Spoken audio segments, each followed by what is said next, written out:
ही उठे उससे पहले पहले अपने जीवन के अर्थ को समझ लेना। उसके लिए आचार्यों ने 2 सूत्र दिए।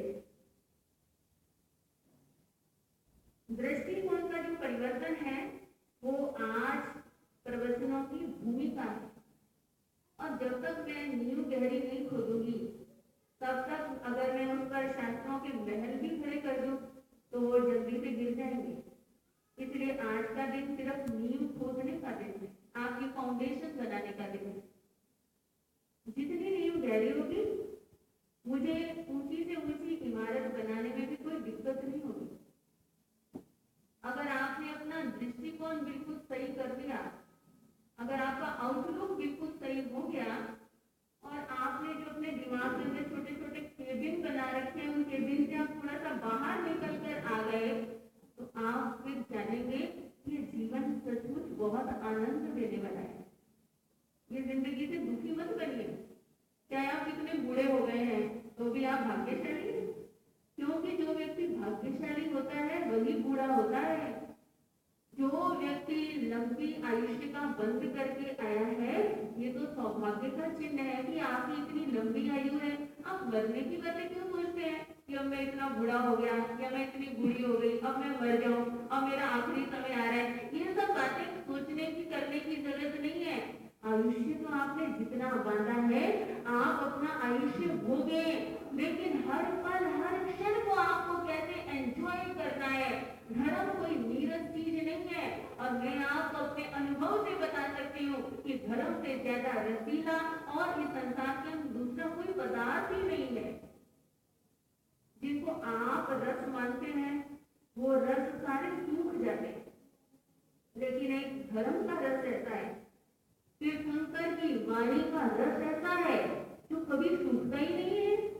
चाहे कितने जन्म व्यतीत हो जाए, और 4 महीने की तो क्या ही बात है, आप कभी बोर नहीं हो सकते। लेकिन इन बातों के लिए आपका जो दृष्टिकोण है वो दृष्टिकोण पहले सही होना चाहिए। आपका दृष्टिकोण तो पश्चिम की तरफ जा रहा है और मैं बातें कर रही हूँ पूरब की, तो आपको कुछ पल्ले ही पड़ने वाला नहीं है।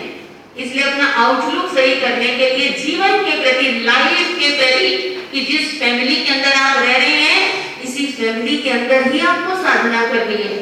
जो घर के अंदर किचकिच चल रही है, जो टर्टर चल रही है, जो जीवन में प्रॉब्लम्स चल रही हैं, तभी तो साधना करनी है। अगर जिंदगी में कोई प्रॉब्लम ही नहीं है तो साधना करने की फिर जरूरत ही क्या है। साधना इसीलिए करनी है कि जिंदगी के अंदर क्या है, समस्याएं हैं, प्रॉब्लम्स है, आपके जीवन में दुख है, पीड़ा है, संतरास है, और आज भरे क्षेत्र के अंदर एक व्यक्ति भी ऐसा नहीं है जिसके जीवन के अंदर कोई ना कोई पीड़ा ना हो। और इसीलिए तो साधना करनी है, और साधना का फल यही है, समस्त पीड़ाओं से मुक्ति, और मोक्ष का अर्थ है सब प्रकार के आनंद की उपलब्धि।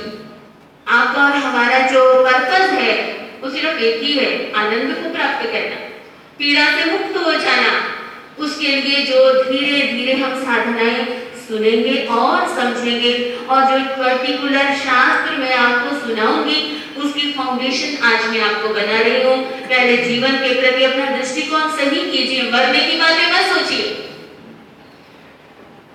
जो बीत गई सो बात गई, तकदीर का शिकवा कौन करे। जो तीर कमान से निकल गया उस तीर का पीछा कौन करे। जो हो चुका वो हो गया,